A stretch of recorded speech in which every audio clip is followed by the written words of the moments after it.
Possiamo cominciare i nostri lavori con qualche informazione preliminare, vale a dire nell'andamento dei programmi la relazione di Egidio Ivetic che fuori Italia per funzioni di lavoro che riguardano anche l'Istituto non potrà parlare oggi, lo farà domani. Noi iniziamo ora con la prolusione che ci farà Gianmaria Varanini. Io ringrazio ancora voi di aver accettato questo invito. Credo che sia veramente sul tema della comunità una occasione molto importante, viste le presenze che ci sono e il ventaglio di temi che vengono proposti. Quando abbiamo cominciato a parlare su prima proposta di Oliver Schmidt, avevamo qualche dubbio, c'era qualche dubbio sul tema, poi in realtà ragionando ci è sembrato un tema essenziale per capire appunto una buona parte della storia non solo di Venezia, ma della storia non solo del Medioevo e della prima età moderna, ma come grande problema storico. Ieri la splendida lezione di Oliver Schmidt ci ha in effetti buttato in pieno nella complessità del tema e nella varietà dell'elaborazione che ha preceduto e messo a punto e continua oggi il dibattito sulle comunità. Per non perdere tempo io comunque darei subito la parola a Gianmaria Varanini. Penso che forse potremo muoverci in questi termini. La pausa caffè che è prevista dopo l'intervento di Luciano Pezzolo, vedremo se farla dopo o prima, in ogni caso che il caffè non si freddi. Bene Gianmaria, grazie. Allora, buongiorno, grazie.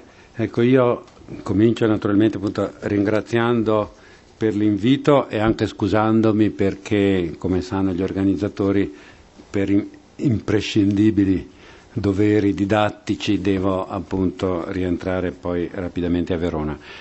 Io ho preparato un discorso che è di carattere, diciamo così, abbastanza strettamente storiografico e di prospettiva sostanzialmente italiana, con qualche apertura piuttosto all'area alpina che non all'area mediterranea, della quale appunto poco o nulla so. Quindi in un certo temo che, come dire, sarà una relazione introduttiva che parzialmente apre agli interessi del convegno, ma comunque, come dire, tiene conto di quella che è appunto, ripeto, la prospettiva italiana.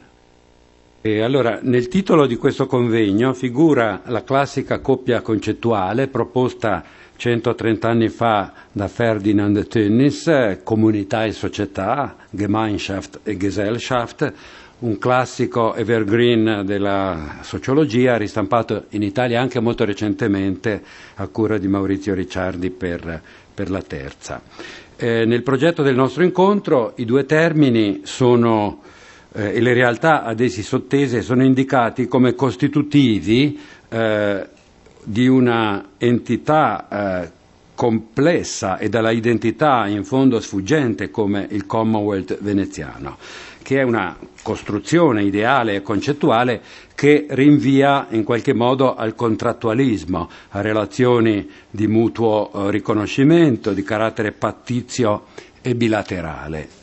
In questo senso questo nostro incontro si ricollega a iniziative di studi che hanno riguardato anche altri Stati europei e che sono, diciamo, abbastanza all'ordine del giorno. Del resto la natura contrattuale dello Stato veneziano si intitolava uno dei saggi del convegno che precede questo, la serie appunto di questi convegni dedicati dall'Istituto al Commonwealth, era la relazione di Monique O'Connell, ecco, e per non fare che qualche esempio, Italie terre des contrats è il titolo di un saggio programmatico di Patrick Boucheron, in uno di questi convegni che appunto su scala europea si occupa di queste cose, avant le contrats sociaux, le contrats politiques dans l'Occident médiéval, ecco.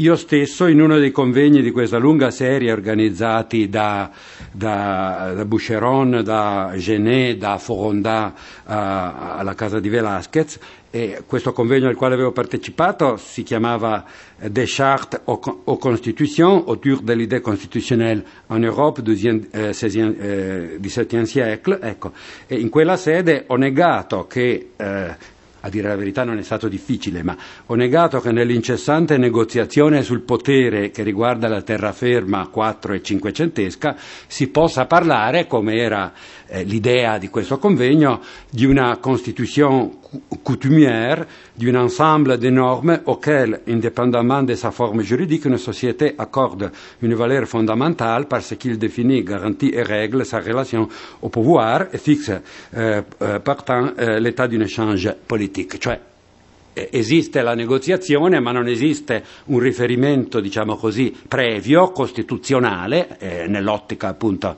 di questo convegno di sfondo. Ecco.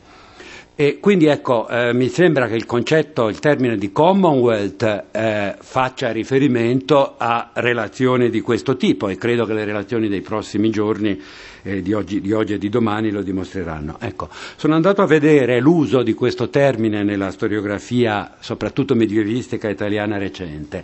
Lo ha usato Geo Pistarino per Genova, in una, credo partendo dal vecchio libro di vecchio mica tanto, insomma, del libro di Obolensky, che sarà dei primi anni 70? Sì, mi pare di sì. Ecco, e in un senso mi sembra analogo a questo veneziano. Ecco, però è stato usato, per esempio, con una curvatura un po' diversa, sulla quale così è interessante riflettere, o perlomeno è interessante tenerla presente, una quindicina d'anni fa da Sante Bortolami, per suggerire la forte multipolare interconnessione fra le città-stato italiane attorno all'anno 1300. Ecco, e sarebbe interessante appunto come dire, giocare sulle definizioni fra Commonwealth e sistema degli stati, che è la formula usata da Isabella Lazzarini, da Andrea Gamberini per gli stati italiani del 400. Ecco. Dicevo, è declinabile anche in termini di multilateralità questo termine di Commonwealth, ma nel nostro caso prevale il tema della bilateralità, e mi pare che rispetto al convegno del 2013 si tenti un passo avanti, per certi aspetti ardito, ecco, ma in qualche modo già preannunciato. Inaugurando quel convegno, Gherardo Ortalli osservava infatti che in molti luoghi, cito, la presenza veneziana è profondamente segnata da relazioni assai poco formalizzate rispetto a luoghi dominati in modo diretto sulla base di forme di subordinazione militare e politica. Cito ancora, si tratta di colonie, di legami commerciali, di comunità che da Costantinopoli ad Alessandria al Mar Nero mantenevano una connessione diretta e relazioni speciali con la madrepatria, ma senza una subordinazione diretta.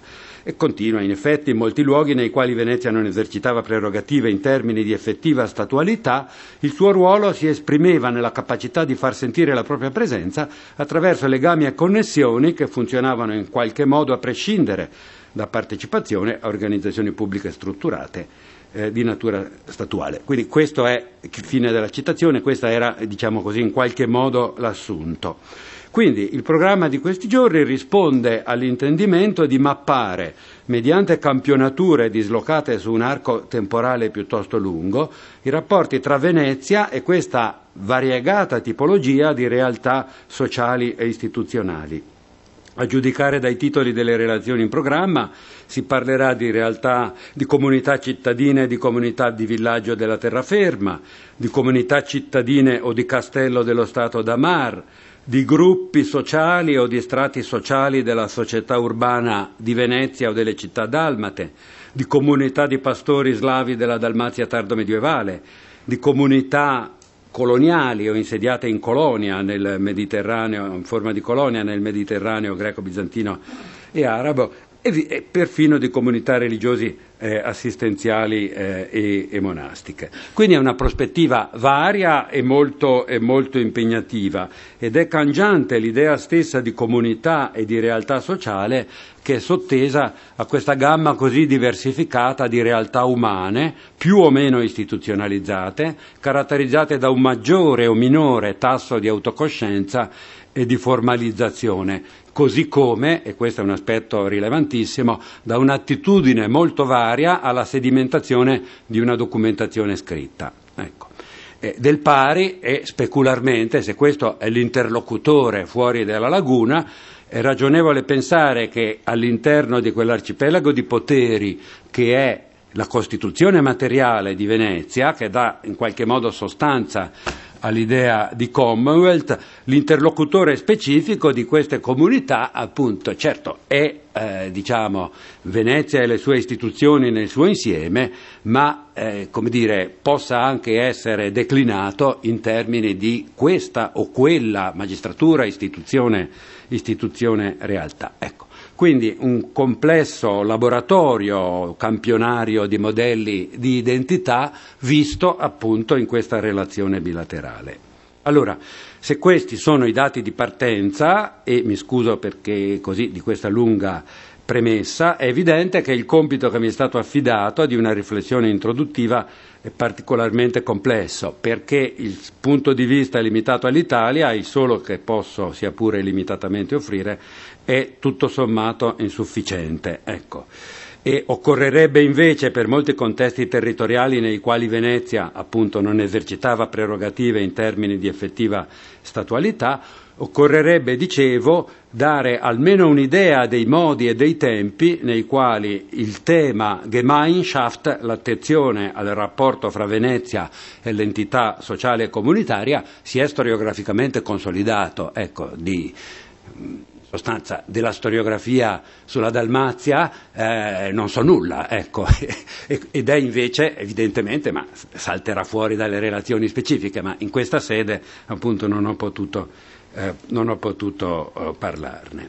Ecco, e allora faccio questo percorso, diciamo così, sostanzialmente nella storiografia italiana del Novecento, ricordando una cosa per certi aspetti banale, che a partire dal primo Novecento la tradizione storiografica italiana ha portato avanti, a proposito delle comunità rurali dell'Italia centro-settentrionale, delle comunità, una linea interpretativa di carattere fortemente istituzionale, basata sull'attenzione preferenziale alle fonti normative e alle fonti scritte cittadine, e orientata da una interpretazione forte del rapporto città-campagna. I nomi classici della storiografia di quei decenni, dal 1895 al 1925 circa, sono Caggese, Volpe, Simeoni, e in una prospettiva ancora più fortemente istituzionalistica De Vergottini e altri. C'è un orientamento culturale e ideale preciso, un forte condizionamento delle fonti, perché le fonti dei comuni cittadini sono fonti che privilegiano inevitabilmente la storia del potere dall'alto, appunto il processo di comitatinanza ancora e insieme alle comunità rurali. Oppure, in modo sostanzialmente complementare, la continuità delle istituzioni comunitarie in aree marginali, ma questo è un discorso che si è manifestato più tardi. È molto banale, ma non per questo meno vero, ricordare che le tematiche di Tönnies, anche filtrate da Weber, sono arrivate in Italia molto tardi, e che anche altri spunti importanti della riflessione internazionale, come quelli di Sumner Main, Village Communities in East and West, non sono stati sostanzialmente recepiti in Italia per molti decenni. Del resto anche il discorso sulla storia della città come luogo della Gesellschaft, in quanto separazione e molteplicità dei ruoli, delle crisi di identità, è rimasto centrale, perché resta vero appunto che mentre nelle comunità si resta legati nonostante tutte le separazioni, nelle società urbane si resta separati nonostante tutti i legami. Allora, nella seconda metà del Novecento, invece, e in Italia soprattutto a partire dagli anni 70 in poi, la crisi dei grandi quadri interpretativi, compresa la crisi della storia dello Stato-nazione, ha riproposto con forza l'ambito locale e comunitario come una scala rilevante per lo studio della storia in quanto scienza degli uomini nel tempo. Nella storiografia e nella sociologia anglosassone è nato un nuovo interesse empirico per il vicinato, per le reti di relazione e di amicizia.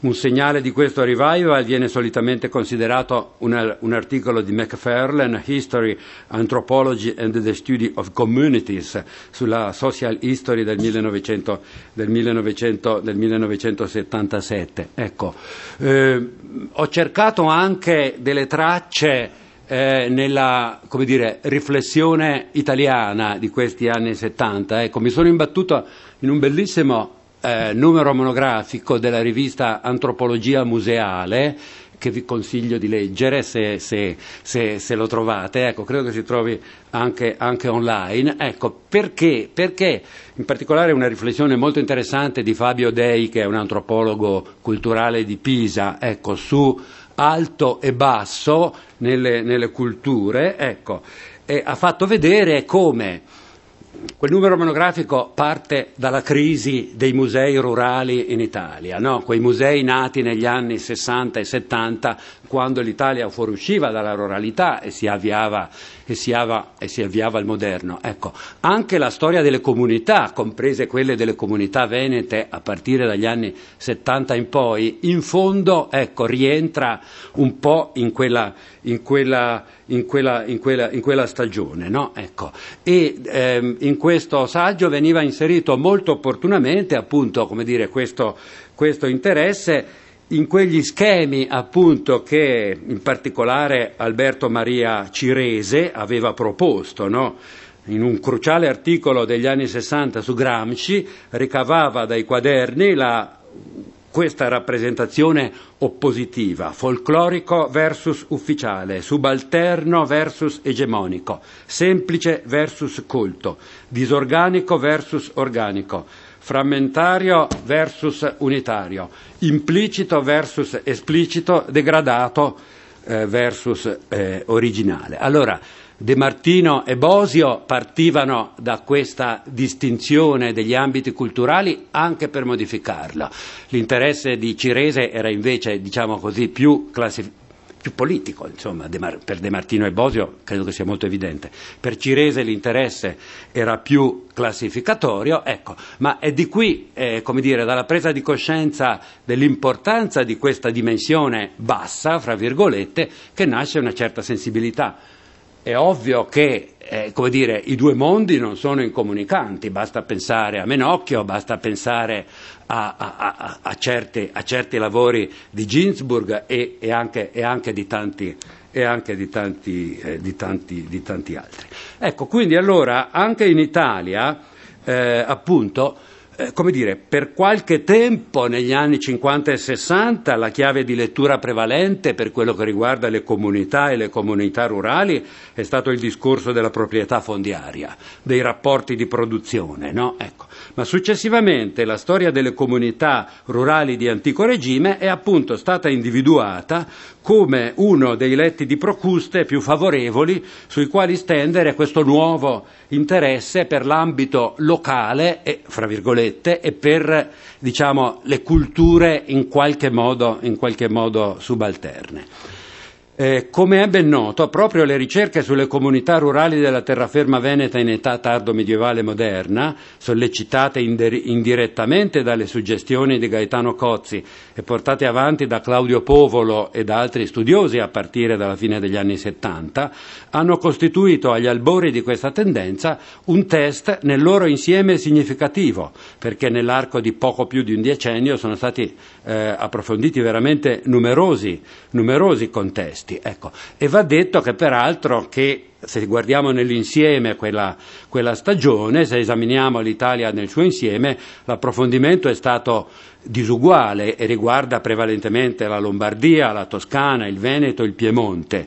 Mentre invece la nuova attenzione per l'universitas che caratterizza gli studi relativi alla Sicilia e al Mezzogiorno si è concentrata, per quello che si può vedere, almeno per quello che riguarda il tardo Medioevo, soprattutto sugli ambienti urbani. Ecco, quella stagione fu una stagione di importanti approfondimenti, ecco, anche di polemiche, no? Ecco, è abbastanza nota l'osservazione di Edoardo Grandi che in un saggio intitolato Storia locale e storia delle comunità affermava, cito, che per certi versi ci si è indirizzati a una storia sociale volta alla ricostruzione analitica dei processi informali degli aggregati umani senza preclusioni tematiche, e questo è un dato positivo perché ha portato a un benefico allargamento dei temi. Ecco. Ma Grandi stesso criticava appunto, come dire,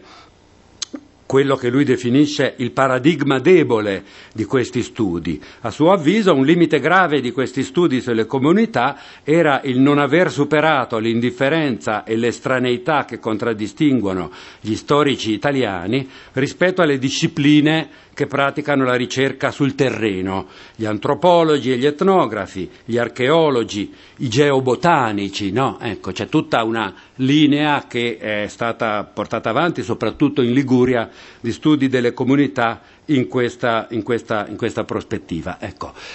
Come dire, la linea che ha preso questa scuola, la scuola di Edoardo Grandi, è stata quella poi si è concentrata attorno al tema di produzione storica dei luoghi, fra virgolette, vale a dire quell'irripetibile e irriducibilmente originale equilibrio fra condizionamento geografico-ambientale e dunque economico e profilo sociale e politico delle comunità. Ecco. E in queste osservazioni c'è naturalmente del vero e del buono, ecco, osservazioni che proprio per la loro nettezza suscitarono molte polemiche.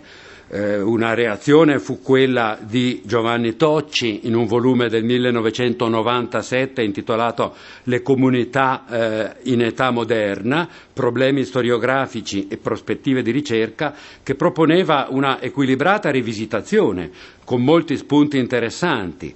Partiva dal logoramento che io stesso ho ricordato del rapporto biunivoco città-campagna, non ignorava l'importanza del discorso politico all'interno della comunità e neppure il tema, al quale sin qui non ho accennato, del rapporto fra struttura demografica, famiglia e comunità. Ecco. Dal punto di vista geografico il riferimento di Tocci era all'area emiliana e romagnola, con un'enfasi sul tema delle comunità sorrette dall'esistenza di grandi patrimoni comunitari, le partecipanze, le comunità romagnole, eccetera, e appunto al Veneto, per il quale dà spazio, proprio perché, dà spazio e manifesta apprezzamento, proprio perché ignora, è vero, la dimensione geografica, topografica alla Grandi, no? Ecco.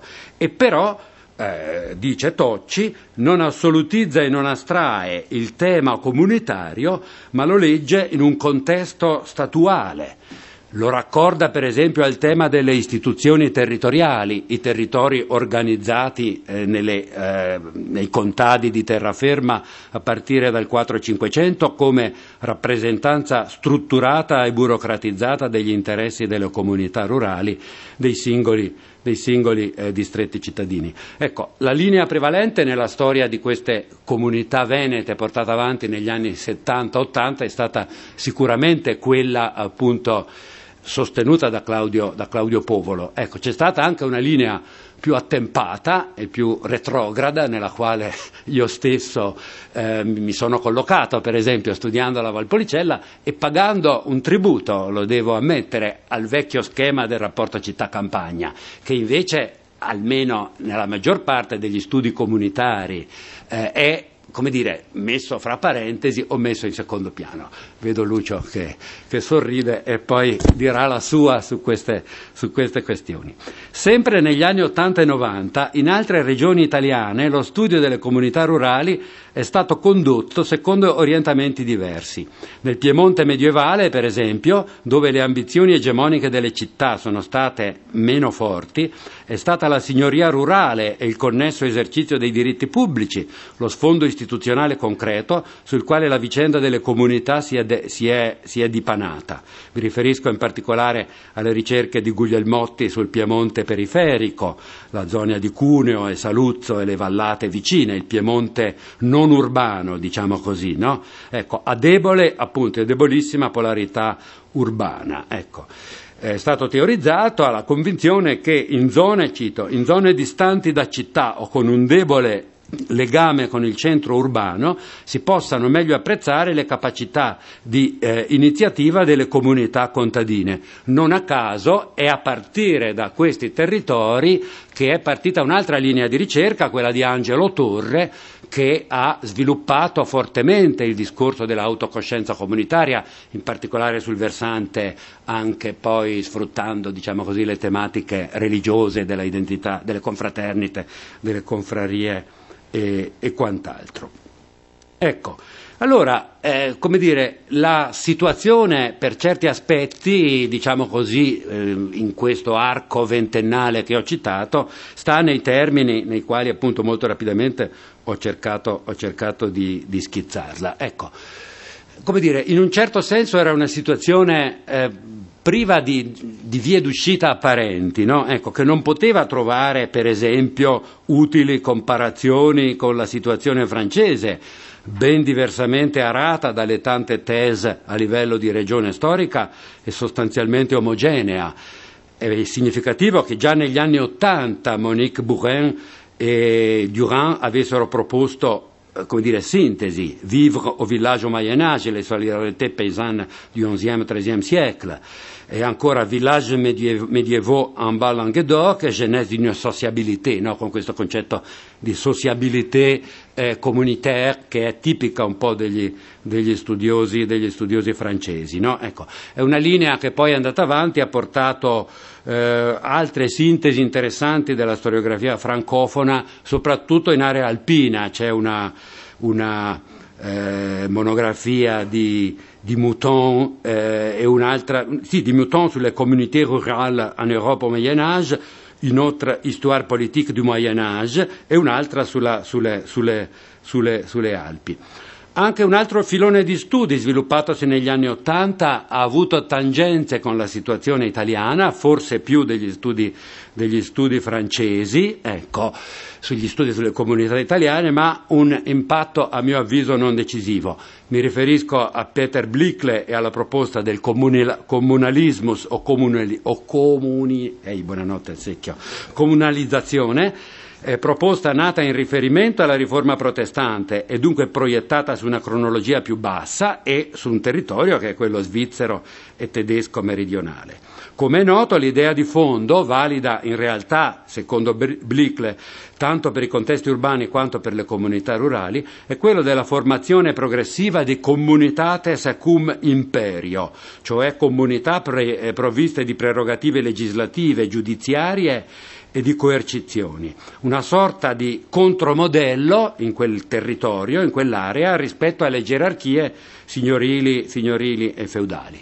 Naturalmente il modello è stato tenuto presente dagli studiosi che hanno studiato le comunità alpine del versante italiano, ed è un aspetto importante, diciamo, ecco, e ha avuto fra l'altro riscontri particolari sul versante delle istituzioni e delle procedure religiose, delle istituzioni religiose come collante comunitario, i giuspatronati, le fondazioni ecclesiastiche, no? C'è una importante monografia di Fuhrmann, non quel Fuhrmann là, il nostro amico medievista, che si chiama Kirche und Dorf, dedicata alla Germania meridionale, e soprattutto a un bellissimo libro di Immacolata Saule Hippenmayer, anch'essa allieva di Blickle, e dedicata non lo dico in tedesco perché è meglio di no, ai Grigioni e alla diocesi di Coira. Ecco, ma non sono state queste, diciamo così, gli input che hanno, adesso mi avvio appunto alla seconda parte della mia panoramica, diciamo, non sono stati questi gli spunti che sono stati davvero importanti per la storiografia italiana. A indicare una via d'uscita, perlomeno agli studiosi italiani delle comunità rurali tardo-medievali, sono state, a mio avviso, le ricerche di un influente medievista inglese, specialista di storia italiana, e cioè Chris Wickham. Mi riferisco in particolare ai 2 volumi Leggi, pratiche e conflitti e soprattutto Comunità e clientele nella pianura lucchese. Anche sulla base della sua precedente esperienza di studi sulle società montana appenninica, toscana soprattutto, Wickham ha, certo, e questo è interessante, ha reso omaggio alla nobile tradizione degli studi sul comune rurale italiano, col Veneto al posto d'onore, linea Simeoni, Checchini, giuristi vari, Castagnetti, Bortolami, quindi ad arrivare fino a tempi vicini a noi. Ma Wickham ha criticato in radice proprio l'impostazione istituzionalistica e generalizzante, secondo la quale un assetto istituzionale del comune rurale deve essere esistito e può sfuggire solo perché è male documentato. No? Santini, Bognetti, Mor, ecco, si arrivava addirittura a, come dire, creare, adesso nella polemica non voglio esagerare, poi so che queste elezioni sono riprese e messe online, quindi mi comprometto pesantemente. Ecco, ma come dire, c'è, diciamo così, c'è stata questa linea appunto fortemente istituzionale. Al contrario, Wickham, proprio sulla base di una documentazione straordinariamente abbondante, straordinariamente eloquente, come quella lucchese del XII secolo, ha dimostrato che l'esistenza stessa del comune rurale non era necessitata nel quadro politico di quel periodo, che, cito, verosimilmente segnò il punto più basso per il potere pubblico per il potere pubblico della intera storia italiana, ma che gettò le basi per l'inquadramento territoriale per tutti i secoli successivi, almeno sino al Risorgimento, cioè col discorso delle città, evidentemente. Legge, pratiche e conflitti. Wickham combatte il teleologismo romanistico e dimostra che ovunque, cito, si instaura una dialettica fra pratiche sociali e sapere giuridico formalizzato e, come dire, occasionalmente presente, che si influenzano a vicenda. Ecco, il concetto di pratiche è evidentemente un concetto cruciale. In Comunità e clientele, che si è concentrata su 2 sole zone delle 5 miglia lucchesi, ma è conclusa però da una comparazione interessantissima con la situazione di Spagna, Francia, Inghilterra e Italia, ecco, appunto Wickham sottolinea la cangiante mutevolezza del comune rurale italiano del Medioevo. È un'etichetta che copre situazioni estremamente svariate, nelle quali gli elementi incisivi, l'esistenza di una signoria, il castello, un territorio pievano, i beni comuni, i quadri dell'habitat, l'influsso maggiore o minore delle città, si compongono secondo chimiche diversissime.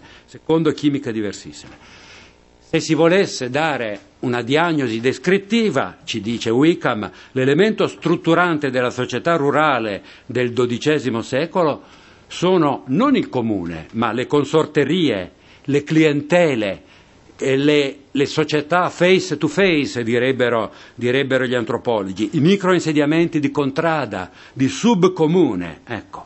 E al centro dell'interesse di Wickham sono in questo caso proprio i cambiamenti nel reticolo sociale, i modelli dell'identità territoriale, ecco, appunto le clientele e le relazioni familiari come elemento strutturante della identità sociale che conduce lentamente alla istituzionalizzazione del comune rurale, che forse non sarebbe esistito se la città non lo avesse imposto con la sua politica. Adesso non sarebbe esistito, è pesante, ma come dire, avrebbe avuto un iter diverso se la città non lo avesse imposto con la sua domanda fiscale e con la sua domanda, diciamo, di ordine pubblico o di polizia. Ecco.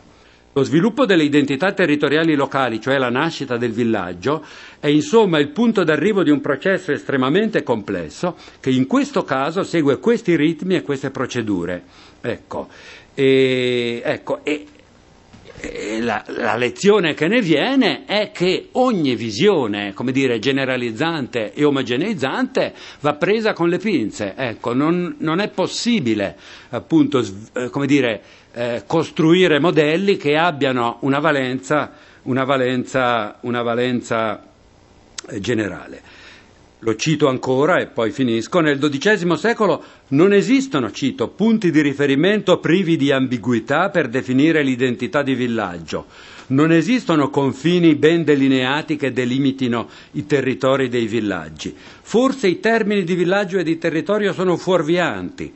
Gli insediamenti toscani del XII secolo che appaiono più come cerchi e reticoli sociali, raggruppamenti sociali mutevoli, che come villaggi stabili.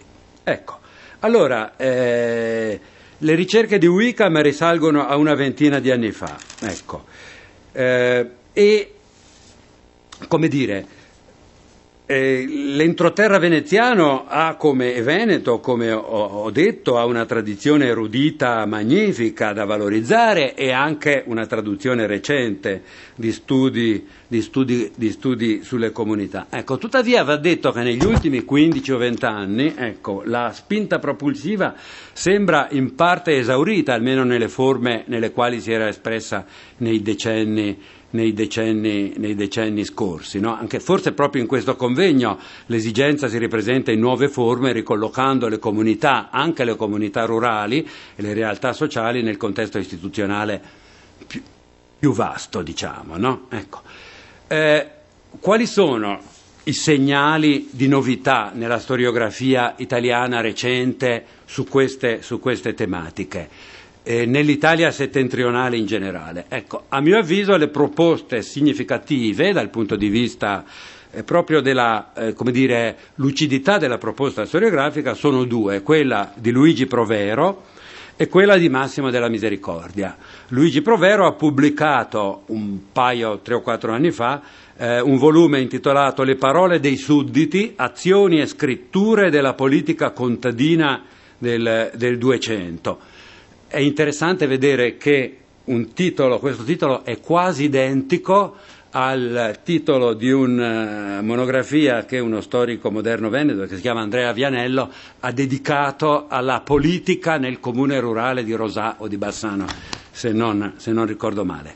Allora, che cosa fa Provero? Attorno ai temi classici della delimitazione dei confini, del rapporto con le chiese, dello sfruttamento dei beni comuni, delle tensioni con i signori, dell'uso della residenza come criterio di delimitazione della comunità, Provero insegue l'idea che la società rurale esprima un discorso politico, elabori insiemi non necessariamente omogenei di convinzioni, ma insiemi che guidano le pratiche sociali di gruppi diversificati. La politica delle società rurali è il regno delle pratiche clientelari di clan in quanto alla dialettica interna delle comunità, ma anche pratiche rituali rispetto al rapporto con la dominazione signorile e poi con la città. Ecco.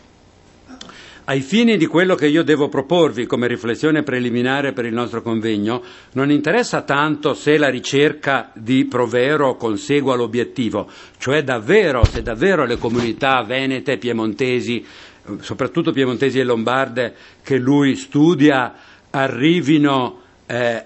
conseguano l'obiettivo, cioè individuano un nocciolo, diciamo, di politica contadina. Quanto interessano soprattutto, almeno nella mia prospettiva, le procedure di analisi, l'attenzione al processo di formazione dei testi che consentono di cogliere le parole della politica contadina, la natura del filtro colto che produce i testi scritti, i testimoniali delle comunità rurali, ecco, appunto i processi, ecco, le modalità di contestualizzazione dei dati che consentono di arrivare a queste pratiche comunitarie. Ecco, io purtroppo non potrò ascoltare se non in parte i convegni di questi giorni, ma mi aspetto che nella definizione dei soggetti che trattano bilateralmente con Venezia, questo aspetto alla modalità di produzione delle fonti scritte e questa consapevolezza, diciamo così, questo interrogativo sono sicuro che sarà posto, perché è un elemento appunto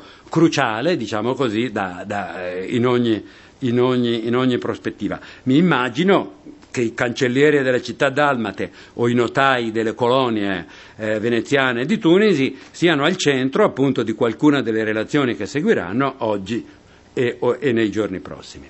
Ecco, l'altro esempio delle tendenze recenti della storiografia che contiene utili spunti per noi è costituito dalle ricerche di Massimo della Misericordia, uno studioso lombardo che in una lunga serie di studi degli ultimi 15 anni ha fornito sia quadri sintetici d'insieme allargati all'Italia intera per quello che riguarda le comunità rurali, sia soprattutto una serie di analisi molto approfondite sulla montagna lombarda. Ecco, lui arriva anche a conclusioni di politica generale. Dice: se in Italia non ci fu nel Cinquecento una grande e generalizzata rivolta contadina come in altri paesi europei, ciò accadde perché le comunità rurali erano complessivamente forti, non svuotate del tutto dal mondo urbano, politicamente attive e capaci di coordinarsi, istituzionalizzate da una certa data in poi per l'uso dei beni comuni, per il sostegno alle chiese, per l'interlocuzione con lo Stato, attenzione, per la capacità di creare istituzioni federative come le comunità di valle o di lago. Ecco, della Misericordia arriva a questa valutazione d'insieme, appunto, di comunità in senso lato, ecco. Nel suo caso si tratta tanto di comunità di valle quanto di articolazioni interne, ad esempio della Valtellina, i terzieri, ecco, quanto di singoli comuni rurali, ecco. Arriva a questa valutazione d'insieme, dicevo, ma quello che conta è il percorso, appunto, che egli compie approfonditamente all'interno delle comunità della montagna lombarda. C'è questo grosso volume di 1000 pagine intitolato Diventare comunità del 2006, che è un punto di riferimento, credo, in questo aspetto. Ci sono vari aspetti da considerare, utili per una riflessione di metodo. Innanzitutto c'è una base importantissima di analisi sociale delle comunità, fatta mediante la prosopografia, la biografia, le analisi di rete. Questo è un aspetto molto importante. Queste ricerche recenti hanno reagito contro la reificazione, la ipostatizzazione della comunità, che non è un monolite costituito una volta per tutte dalla residenzialità, ma al contrario ha una unità interna sempre problematica e continuamente ripensata. Ciò detto, la definizione di comunità che sta in questi studi della Misericordia e anche di altri è onnicomprensiva, ben più larga di quella di comune rurale strettamente istituzionalizzato della tradizione antica, no? Che si potrebbe dire ambito giurisdizionale, gestione delle risorse del territorio, erogazione di servizi, no? Ecco, quindi l'ambito, diciamo così, della amministrazione, no? Si parla, cito, di soggetto collettivo, definito certo su base residenziale, cui siano attribuibili azioni politiche, giuridiche o rituali, provvisto di una comprovata coscienza di sé e capace di agire in modo documentato. Ecco, questo è, diciamo, il soggetto comunitario. Come dicevo, communitas o universitas è la valle, ma anche la quadra, il terziere, la vicinia di contrada. Ecco, ci sono soggetti diversi a scale diverse, più geograficamente più estese. Perfino la fazione, no? In questa complessa società lombarda, della montagna lombarda, profondamente diversa dalla società veneta. Anche su questo ho avuto feroci liti con i miei colleghi lombardi e anche con Claudio Povolo. Ecco, e perfino la fazione può essere in questo senso un soggetto comunitario. Ecco, la distinzione tra queste pluralità di piani è essenziale e mi sembra il punto d'arrivo di questo riorientamento degli studi italiani iniziato 20 o 30 anni fa. Vado subito a finire. Ecco. Meno male. Ecco, c'è quindi questa configurazione straordinariamente variabile, come dicevo, comuni rurali, federazioni sovracomunali, realtà di fazione, ecco, si intrecciano con altre polarità ricorrenti, borghi territorio, eccetera. Ecco, a loro volta influenzati dalla mobilità della popolazione e dall'andamento demografico. Della Misericordia, questo è anche interessante, rifiuta l'ipotesi di una imitazione delle istituzioni del comune urbano da parte dei comuni rurali. Ecco, secondo me per lui potremmo parlare di un comunalismus rivisitato, ecco, come dire, profondamente arricchito e reso più complesso rispetto alle logiche del comunalismus alla Blicle, che proprio nella sua generalità aveva il suo punto di forza, ma era forse un po' rigido. A questo riguardo, dopo la prima discontinuità del comune rurale del XII secolo, individua un secondo salto di qualità nel 300 e nel 400, una sorta appunto di nuova origine del comune rurale, egemonizzato e guidato da un nuovo personale politico dotato della ricchezza, della cultura e della motivazione per rimpiazzare il ruolo dei signori definitivamente indeboliti. Ecco, tutto questo si esprime nelle pratiche della rappresentanza politica, della produzione documentaria, dell'amministrazione della giustizia e si esprime, viva Dio, finalmente ci arriviamo, nella relazione col Commonwealth visconteo sforzesco, non solo nella relazione bilaterale montagna valtellinese e potere cittadino di Como, no? Ecco, ma c'è questa dimensione che rende appunto il paragone per noi interessante. Ecco, la prospettiva assunta è dunque interna, segue il processo autonomo di crescita del divenire comunità, non privilegia a priori i quadri sovralocali del potere e dell'economia e dunque la relazione coi comuni cittadini, ma non ignora la relazione appunto a largo raggio e anche appunto il dialogo bilaterale che si può istituire con il principe, in questo caso, come dire, in un certo senso prescindendo dal rapporto con la città.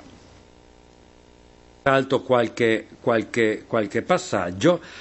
Anche se in Lombardia l'interlocutore urbano del potere centrale era certo più debole rispetto ai centri urbani veneti, quanto si osserva per la montagna lombarda è ovviamente interessante anche per la terraferma veneziana, caratterizzata nel 4 e 500, come accennavo prima, dalla progressiva organizzazione delle comunità rurali negli enti territoriali dei distretti cittadini delle principali città, Padova, Vicenza, Verona, Brescia, ecco, e anche naturalmente dal resistente o progrediente processo di sviluppo comunitario e di istituzionalizzazione della Carnia dei 7 comuni vicentini che in qualche misura sono soggetti di questa relazione bilaterale. È chiaro che qui il quadro politico conta moltissimo, no? Voglio dire che Brescia alla fine del 400 abbia 50.000 abitanti, che Verona ne abbia 45.000, che Padova ne abbia 30.000, fa differenza rispetto alla dialettica che le comunità rurali avrebbero potuto stipulare direttamente con Venezia. Ecco, perché sono delle città robuste, economicamente solide e politicamente ingombranti. Como ha 8.000 abitanti nel 400, no? Cioè è l'ordine di grandezza che è, come dire, totalmente diverso, e anche poi è la struttura territoriale, perché per arrivare a 1.500 metri di quota da Vicenza ad Asiago ci sono 15 chilometri, 20? Da Verona alla cima dei Lessini ce ne sono 20? La Val Camonica o la Val Seriana o la Val Brembana sono lunghe 100 chilometri, quindi ci sono condizionamenti grandi dal cielo, mi benedice in questo momento, perché faccio questo riconoscimento, no? Ecco, ma ci sono appunto ovviamente anche questo tipo di. Ecco, io avrei finito, avevo anche un ulteriore piccolo spunto su quel particolare soggetto comunitario che è appunto, non volevo parlare solo delle comunità rurali, ma sono ancora in tempo? Allora leggo questa ultima mezza paginetta. Un cenno per concludere al tema di quel particolare soggetto comunitario che è la comunità insediata in terra straniera, in grado di gestire una relazione pur disuguale con la madrepatria. Mi pare che ci siano almeno 2 o 3 casi nel nostro convegno. Il riferimento di fondo è all'ambito mercantile, anche se il termine nazio, che è quello usato nelle fonti di solito per definire questi aggregati sociali, ha, come sappiamo, un valore polisemico e non esclusivo di tale ambito, ma è ben noto, è usato anche nell'ambito universitario e studentesco. Qual è stato da questo punto di vista il percorso della storiografia italiana? Anche qui, prima di tutto si supera lo stereotipo del mercante come campione dell'individualismo borghese, come genio della nazione, alla Lopez o alla Sapori, no? Le marchand italienne au Moyen Âge è ancora, mi pare, del 52 o 53. Ecco, ovviamente nessuno vuole sminuire queste ricerche prestigiose, diciamo, ecco. Ma a partire dal secondo dopoguerra la storiografia italiana ha via via modificato anche questo approccio. È stata superata un'originaria impostazione giuridica e coloniale dell'attenzione rivolta ai consolati in quanto istituzioni rette da un visconte o comunque da un funzionario pubblico, e in genere a quelle istituzioni pubbliche che miravano alla territorialità di quartiere, alla enclave riconosciuta in quanto extraterritoriale e governata dalle leggi della madrepatria, no? Quindi non si è ignorato del tutto questo naturalmente, ma si è cominciato a guardare anche alle dinamiche interne a questi aggregati sociali, che in qualche caso si autodefiniscono comunità, come accade per esempio per la Nazio dei Lucchesi a Bruges. In particolare dal 300 il termine nazio può essere applicato in modo più generale anche alle comunità forestiere che sorgono nell'impero bizantino, comunità costituite da quanti provengono da una patria comune e svolgono attività diverse senza definizione di status o di professione. Ecco.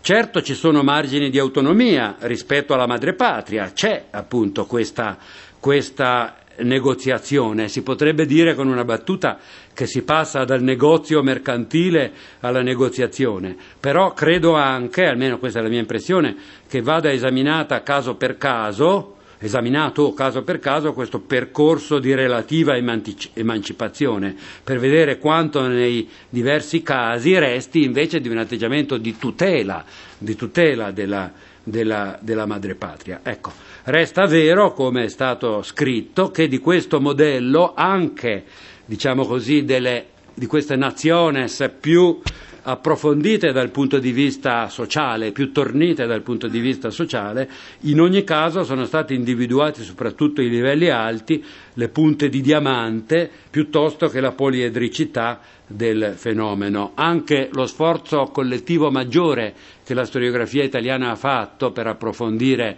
queste cose negli ultimi 25 anni, che sono state alcune monografie pubblicate, o meglio, raccolte di saggi pubblicati dal GISEM, il gruppo interuniversitario per la storia della Europa mediterranea, in particolare sotto la guida di una storica genovese che è Giovanna Pettibalbi. Ecco, mi sembra che però, appunto, come dire, questo limite in qualche modo resti. Ecco, credo che questo sia un terreno straordinariamente fecondo, ecco, se le fonti lo consentono, per un'analisi anche dall'interno di queste comunità. Ecco.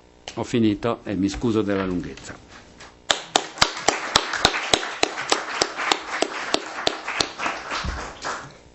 Grazie Gianmaria, ricchissima come sempre. A volte quando ti sento mi vengono i complessi di inferiorità, ma questo te l'ho già detto troppe volte, posso solo dirlo al pubblico che forse non l'aveva sentito. Direi che dopo questa prolusione possiamo passare alla prima delle relazioni, quella di Luciano Pezzolo, essere comunità nelle istruzioni ai rettori veneziani, Istria e Dalmazia. No, scusa, ho sbagliato, accidenti. Ho sbagliato fila, sapete cosa mi ha fatto sbagliare? Il calendario del caffè. Perché si spostava il calendario del caffè e cambiava il titolo che passava sotto. Quindi non rubo la parola a Sandra Rizzi, ma la do davvero a Luciano Pezzolo. Prima della fine dei lavori farò anche di peggio, state tranquilli. Prego. Grazie. Dunque, permettetemi di mettere le mani avanti. Gianmaria ha dipinto un ampio paesaggio, molto coerente, molto interessante, molto complesso. Io mi limiterò a dipingere, a buttar giù qualche macchia su un pezzo di carta, quindi sia per competenze, per capacità, eccetera, non sono in grado di affrontare un discorso come quello che mi era stato proposto, diciamo, affrontarlo in maniera esaustiva, il problema dell'identità, della solidarietà e della partecipazione nell'ambito delle comunità dello Stato da terraferma. Partirò comunque da alcuni schizzi per cercare di proporvi qualche considerazione più generale. Allora, Bergamo, notte del 2 ottobre 1793. Il podestà, oramai l'ex podestà Ottavio Trento, sta abbandonando la città ed è sostituito dal podestà entrante. La cosa però non è pacifica. Si è radunato, chi dice qualche centinaia, chi dice qualche migliaia, si è radunata una parte dei cittadini, e non tanto per inviare il proprio saluto gioviale al podestà partente, quanto per manifestare la propria avversione nei confronti di un patrizio veneziano che ha esercitato l'amministrazione della giustizia e del governo generale in città per circa un anno e mezzo. Un testimone riferisce che, cito, e mi scuso per l'accento campagnolo che ho, fattosi un attruppamento, fu accompagnato il nobil veneto Trento con urli, fischi, strapazzi, imputandogli che era un ladro, un biavarol, un francese, un gobbo e mille altre cose. La sua carrozza fu oggetto di lanci di sassi e qualcos'altro. Un tale vi lanciò o terra o sterco di manzo e si videro anche svolazzar locuste. Sul tetto della carrozza si infranse rovinosamente anche un vaso di terra. Quindi, inseguito dai vituperi della popolazione, alla fine Trento riesce ad allontanarsi dalla città.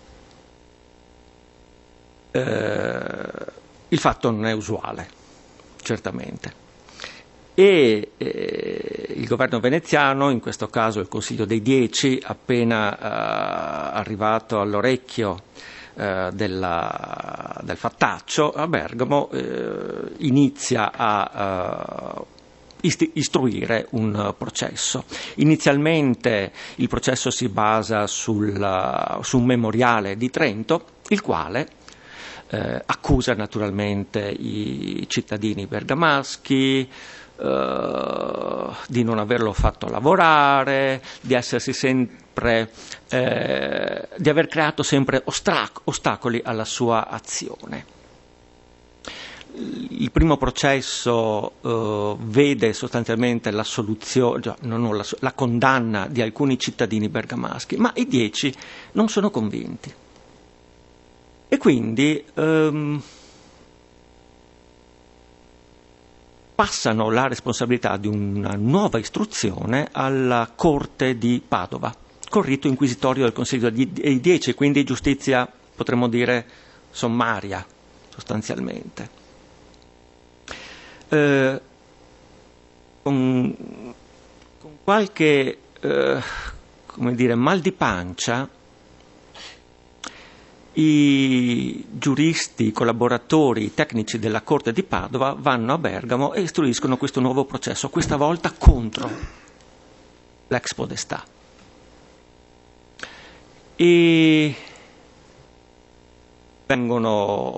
emergono testimonianze circa la personalità, come dire, forte di questo patrizio, che del resto si era manifestata anche in precedenti mandati, dapprima a Chioggia e poi a Crema. Trento era sempre caratterizzato per il suo piglio, per la sua ferrea volontà di non tener conto delle istanze locali, mettiamola così. E infatti questa volta il processo vede Trento e un cittadino di Bergamo li vede avviarsi verso le carceri del Consiglio dei 10 a Venezia. Naturalmente il bergamasco evita di andare in laguna, mentre Trento entra in prigione, dove da lì preparerà un memoriale di difesa, sostenendo le proprie ragioni che erano già emerse nel precedente procedimento e assegnando la responsabilità del tumulto alla protervia dei bergamaschi. Alla fine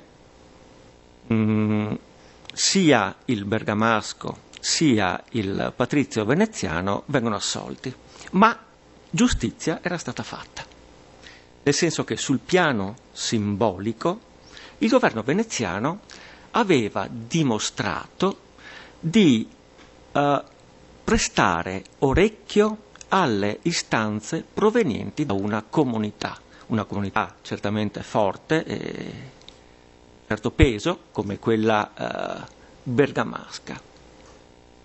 Il punto era, tra l'altro, che Trento aveva messo in discussione uno dei tradizionali pilastri di quello che potremmo definire, forse non esattamente, il sistema di valori della città, un sistema di valori basato per certi versi sulle consuetudini. Le consuetudini nell'amministrare la giustizia da parte dei tecnici del diritto locale.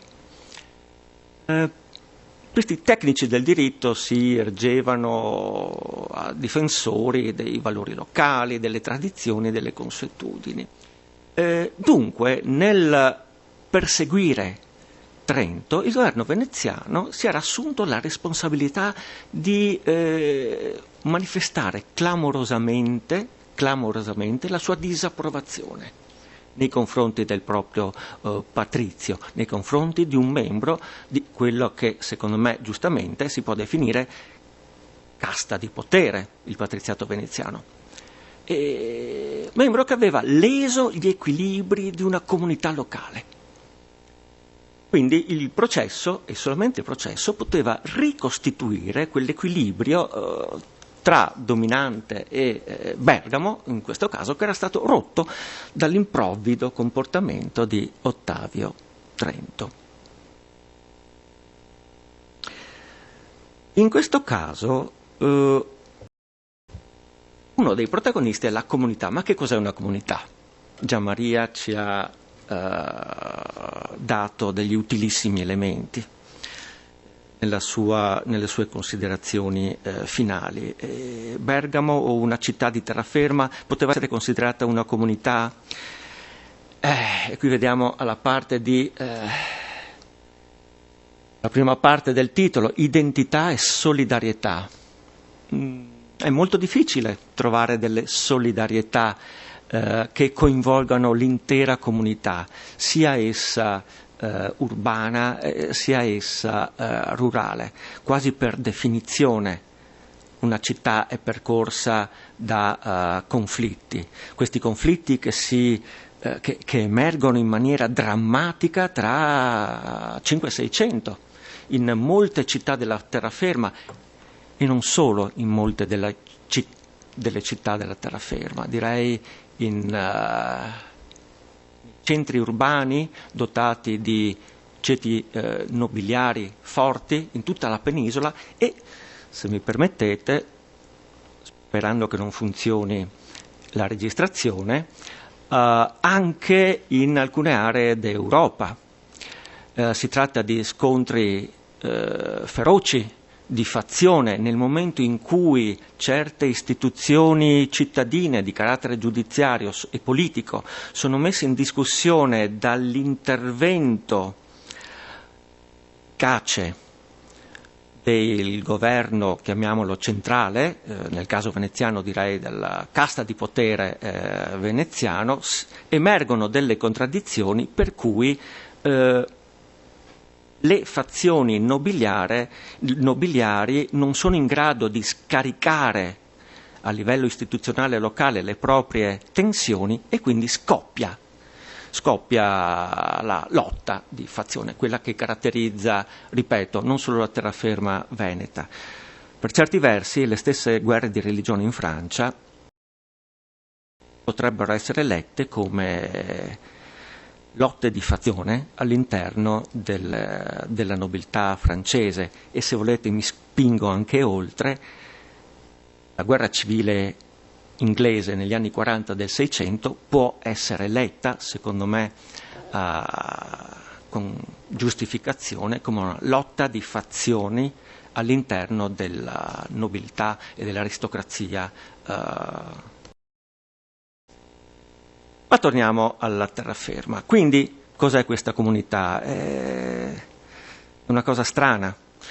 Rimanendo in città, Bergamo è costituita anche istituzionalmente da vicinie locali, no? Da subunità cittadine che hanno una certa valenza sul piano istituzionale.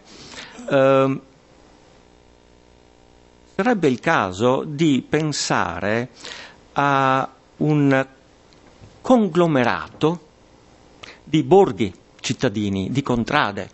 Mi rifaccio qui all'analisi di un borgo inglese del Southwark, un borgo londinese nel 600, in cui 4/5 della popolazione all'interno di questo borgo si sposa tra di loro, un po' come avveniva adesso forse meno a Siena, tra i vari borghi della città.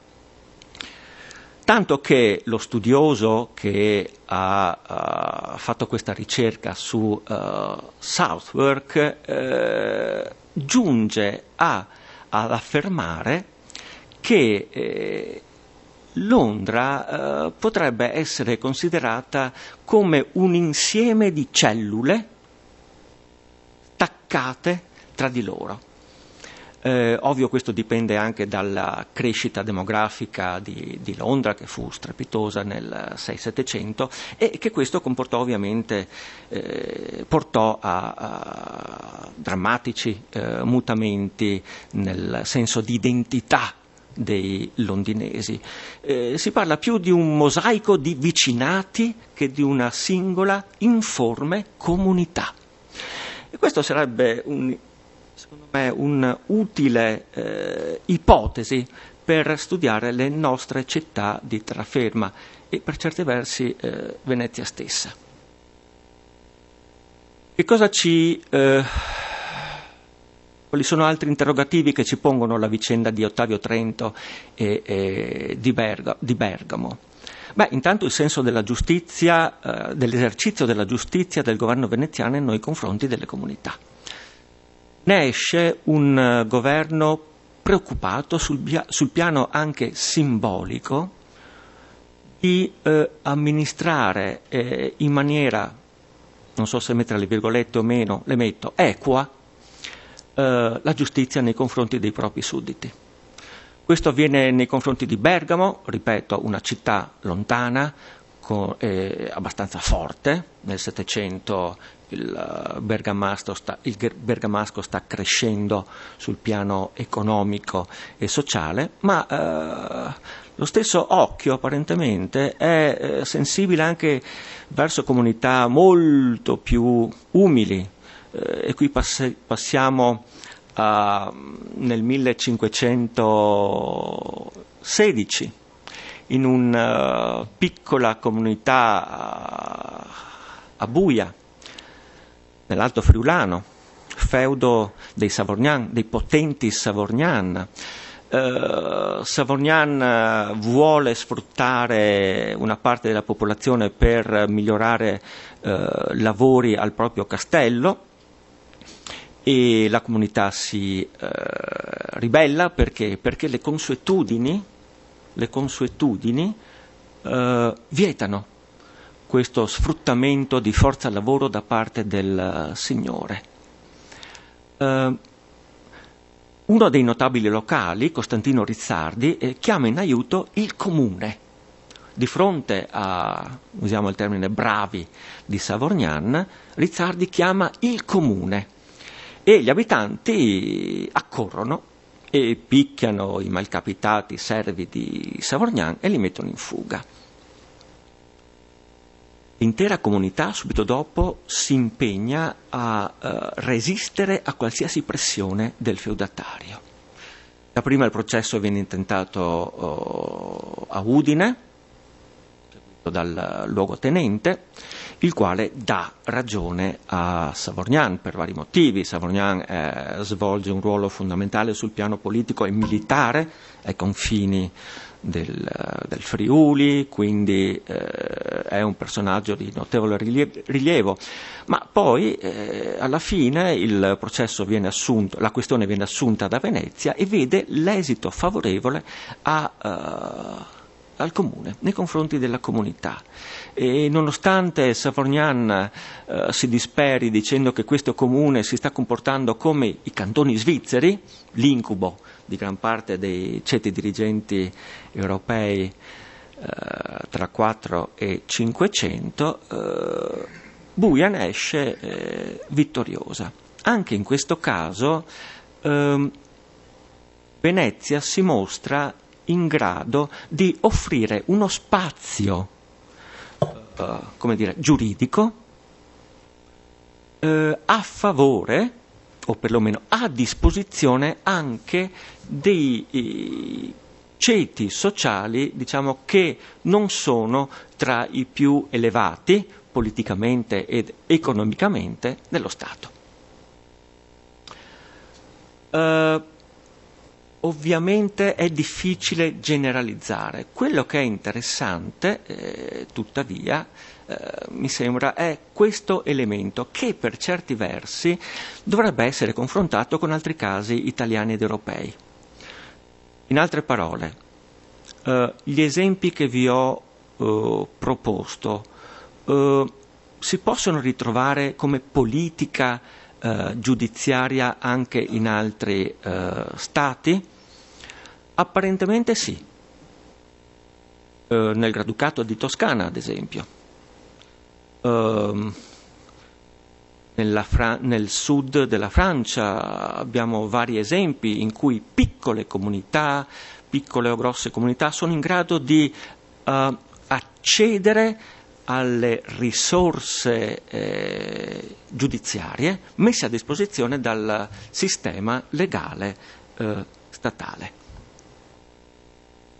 Il problema qui è che c'è una casta di potere, che è diversa da un granduca di Toscana o da un monarca francese. Tuttavia la logica mi sembra analoga. Cambiamo capitolo, dalla giustizia passiamo alla fiscalità.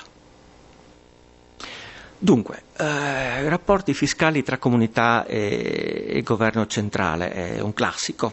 Le comunità venete si rafforzano a seguito dei crescenti bisogni e delle crescenti necessità finanziarie dello Stato veneziano. Gianmaria ha già accennato alla costituzione di corpi territoriali che sono una novità nella storia dell'Italia centro-settentrionale e che tra 4 e 500 si costituiscono come interlocutori non solo delle città, ma anche del governo centrale. Un elemento che mi sembra interessante da sottolineare riguarda quello che avviene anche qui tra 5 e 600.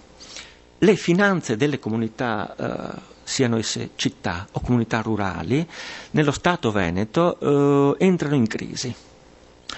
A leggere la sequela di lamentele delle comunità che arrivano in collegio a Venezia, la causa di questa crisi finanziaria è dovuta alle malversazioni degli amministratori locali.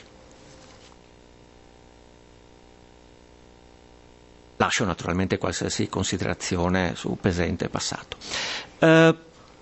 Venezia seconda questo punto di vista e quindi emette degli ordini, soprattutto agli inizi del Seicento, che mirano a regolare il buon funzionamento dei comuni, limitando le spese, limitando le liti accese dai comuni contro altri comuni, contro città, eccetera.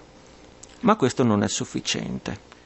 La salute finanziaria dei comuni peggiora e questo può essere considerato come una sorta di grimaldello per entrare all'interno della sfera dei comuni. Nel momento in cui le comunità hanno problemi a pagare le tasse, si devono indebitare, gli ordini emessi dal centro possono essere devastanti nei confronti degli equilibri di potere locale. Tanto che ad esempio nel 1655 scoppia una rivolta ad Arzignano, studiata da Amelio Tagliaferri, e subito dopo interviene Venezia, mettendo il naso nelle questioni, negli equilibri locali, mettendo in discussione il ruolo del ceto dirigente locale e così via. Da metà Seicento, grosso modo, il problema sembra progressivamente evaporare. Eppure la situazione interna dei comuni sul piano politico, della gestione del potere, non cambia affatto. Che cosa è successo? Vi dirò, non è chiaro. È probabile che siano intervenuti degli elementi, come dire, esogeni, come direbbero gli economisti, che hanno concorso a mitigare le difficoltà finanziarie dei comuni. Il problema non è solamente Veneto. Difficoltà finanziarie da parte delle comunità, ripeto, sia cittadine sia rurali si trovano in tutta Italia, si trovano in Francia, in Spagna, nelle città dell'impero. Governi locali nell'impero adottano la politica del Bauernschutz, la protezione del contadino. Perché? Per tutelare la sua capacità fiscale. Questo è il problema. Il problema è dato dalla forte e crescente fiscalità statale, ma nello stesso tempo i governi non possono ammettere che è il proprio fisco a mettere in difficoltà strutturale le finanze dei comuni e quindi adottano una serie di regole, impongono comportamenti, ordini, eccetera, per cercare di sistemare una situazione che trova proprio nella politica statale la motivazione più importante, la causa più importante. Impongono limiti al ricorso al credito da parte delle comunità e così via. Insomma, agli inizi del Seicento la situazione generale è generale di malattia dei sistemi finanziari locali. Perché accade tutto questo nello stesso periodo e in tutta Europa? A mio vedere, ma è discutibile, emergono le difficoltà di un processo di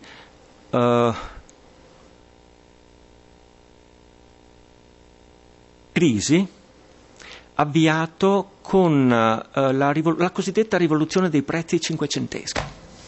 Cioè, nel settore finanziario a livello locale influisce una congiuntura economica più generale, quella dell'inflazione cinquecentesca, e queste difficoltà scoppiano in maniera drammatica tra il secondo e il terzo decennio del Seicento, ovunque, in tutta Europa. Sul piano più generale del rapporto tra comunità e Stato, questo, vi ripeto, è la via maestra da parte del secondo per cercare di entrare nelle logiche delle prime. Alcuni ci riescono, altri non vogliono, come nel caso veneziano, non vogliono penetrare così a fondo. Si fermano prima, intimoriti dalle conseguenze che avrebbero provocato.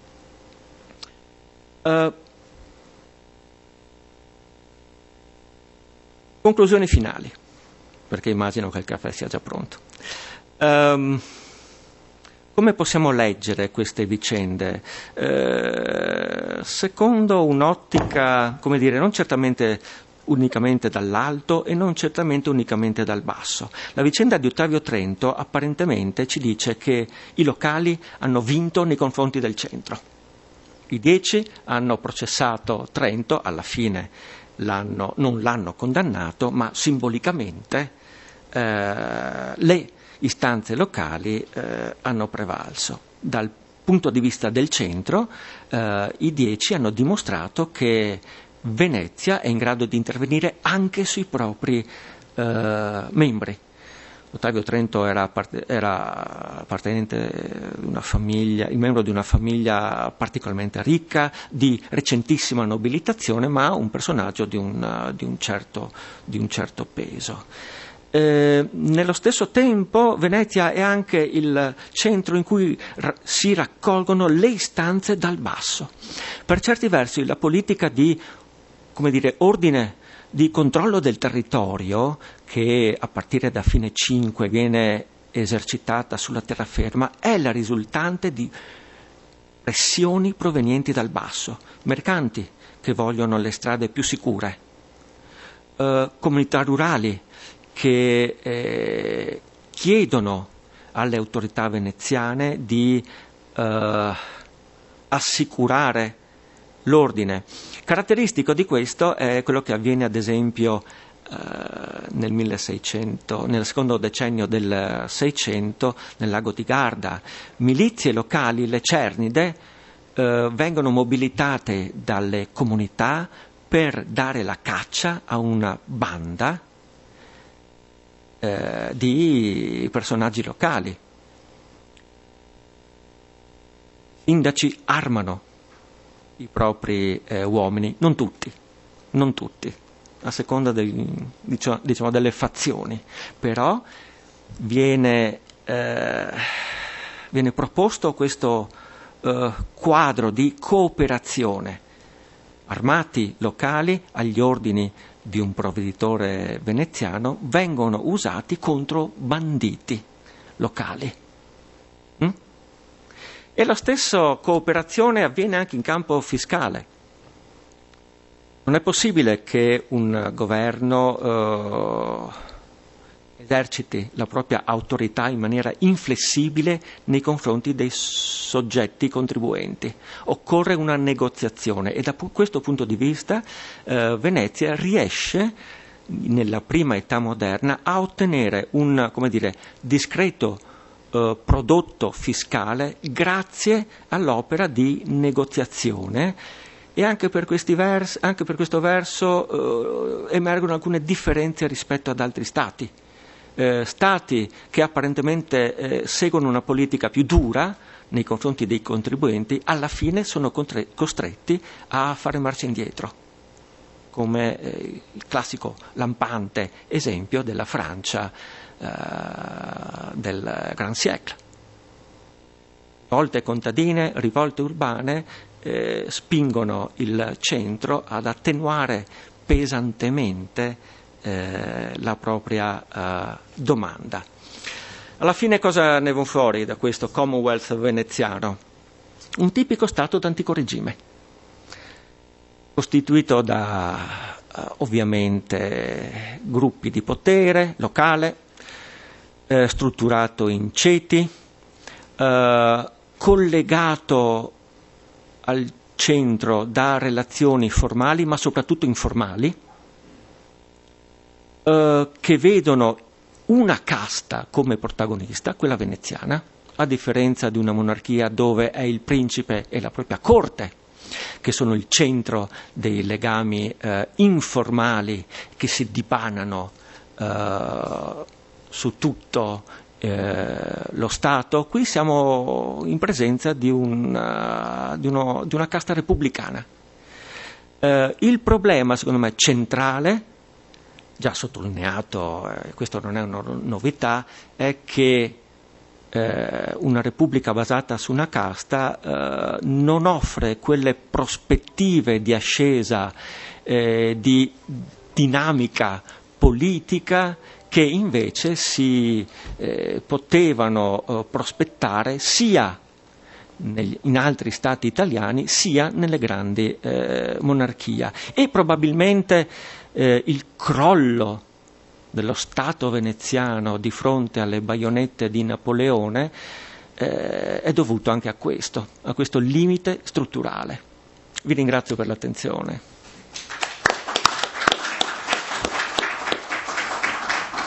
Bene, molte grazie. Ci sarà da ragionare anche su questa presentazione. Intanto ci prendiamo un caffè.